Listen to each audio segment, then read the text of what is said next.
are watching Indian Interest here on News9 Live. I am Krishna Kumar, and our next big story is for all those watching this who are possibly thinking of a new car. Now, if you are thinking about buying a new car, then here is some news. Scrapping your old vehicle could now end up saving you money. As we head into the festive season, commercial and passenger vehicle manufacturers are offering discounts to buyers who provide a valid certificate of deposit from their old vehicle. This could be a great opportunity to get a better deal on your new purchase. If you scrap your old vehicle, you could be eligible for a discount of anywhere between 1.5 to 3.5% on your new buy. Luxury car makers are also getting into the action, with some offering discounts of around 25,000 rupees. Now, back in August 2021, India introduced a national vehicle scrappage policy to phase out old and polluting vehicles. As part of this, states provide a 25% road tax rebate on vehicles purchased after scrapping older vehicles. Under the vehicle scrappage policy, a passenger vehicle has a lifespan of around 20 years and commercial vehicle 15 years, subject to a fitness test. Now, this new move is part of the government's ongoing push to encourage vehicle scrapping. Road Transport and Highways Minister Nitin Gadkari has advocated for various incentives, including discounts and lower GST rates, to promote the replacement of old vehicles with new ones. Nitin Gadkari announced that commercial and passenger vehicle manufacturers have agreed to offer discounts for the purchase of new vehicles against the scrapping of older vehicles with a valid certificate of deposit. Now, the decision was taken at SIAM, or Society of Indian Automobiles Manufacturers, CEO's delegation meeting, chaired by Gadkari at the Bharata Mandapam in the capital, where he addressed various critical issues faced by the auto industry. The minister had last year said that the country needs 1,000 vehicle scrapping centers and 400 automated fitness test centers.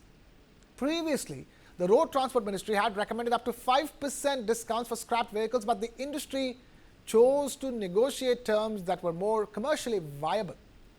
The government has also established 60 registered vehicle scrapping facilities and 75 automated testing stations.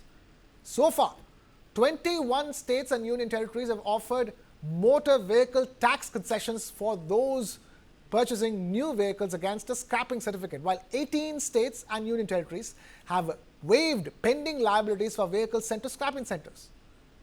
To talk about this, joining us on the show today is Shom Kapoor, partner and Future of Mobility leader at EY Patharon. Shom, great to have you here on In Your Interest.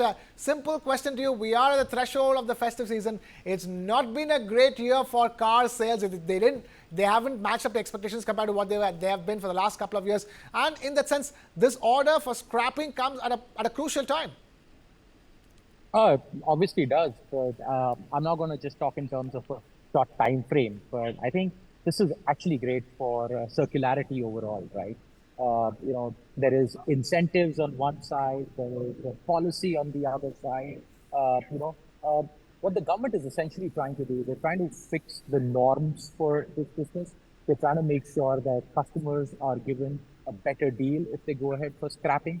Also, what this will essentially do is, all the numbers that you just spoke about, number of scrappage centers, the RSPs, etc., all of that. What the government is trying to do is what was happening, maybe not so much in the formal economy, will also come into the formal economy in terms of more and more scrappage centers. People will actually go to the official scrappage centers because of the deposit certificate, get the deposit certificate and get a discount on the new car. So I think it's a great, on one side, they've given the mandates towards scrapping older cars. And on the other side, they're trying to find as many ways of providing an incentive, right from the states giving incentive to now the OEMs also passing on discounts. Hopefully, this should increase auto sales and in the short term as well, give a flip to auto sales overall. Right.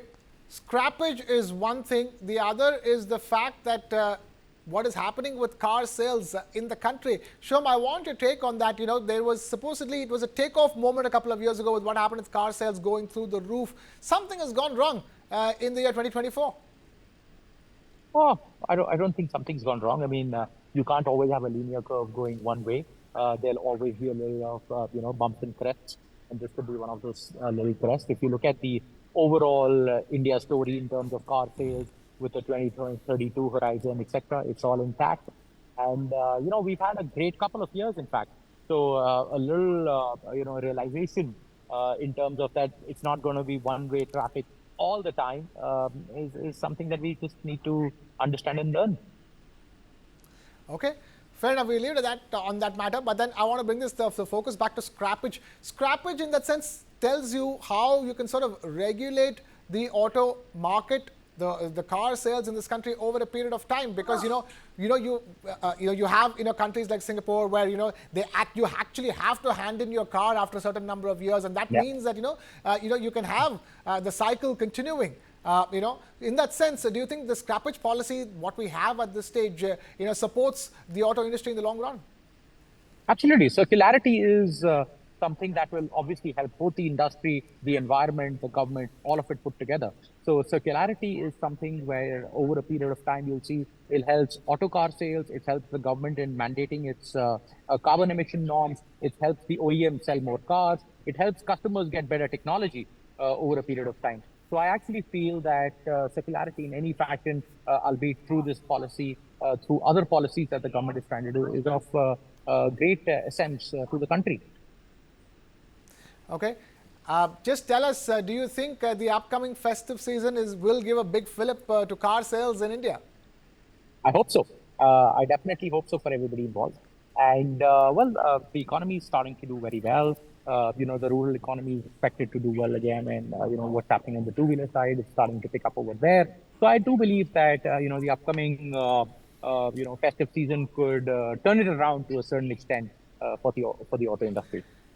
Okay, I'm only asking this question because festive season accounts for nearly half of the entire year's sales as far as cars are concerned, and it is crucial that the sales do well this time around. And for all the talk of the inventories piling up, for that, Shom, in the Indian auto industry needs a good run this festive season. Like I said before, I hope both for the auto industry, for the consumers, for the analysts who are sitting on the outside, I hope we do have a better run for H2 of this year, and I do hope that sales pick up as we were for the last couple of years. Before we let you go, Shom, talk to us in terms of, one is the scrappage policy and the other is all the other challenges that are facing, car sales in this country, be it jobs or be it, incomes, all of those are also factors. Absolutely. I mean, if you listen, there are two ways to look at it. Either you can look at it from a very short-term perspective of, say, the last couple of months that have gone by, or you can look at it from a long-term perspective. I think the India story is very, very intact to that extent. I mean, if you were to look at projections from any industry analyst for a 10-year horizon, you'll always see great CAGR numbers going through. So those great CAGR numbers are based on all those parameters you just mentioned. And over a period of time, I think those CAGR numbers will play out. And, you can go ahead and, get good numbers going forward. This is the last couple of months has probably been a little bit of that, the trough and crest story on any growth story. And that's about it. That's what I'd read into. Okay. We will leave it at that. Completely out of time here on the show. Shom Kapoor, partner and future of mobility leader at EY Partner. Thank you so much for taking time out to be with us here on India. Thank you so much. Thank you. And with that, it's a wrap here from my side. Thank you so much for watching. This is Krishna Kumar signing off.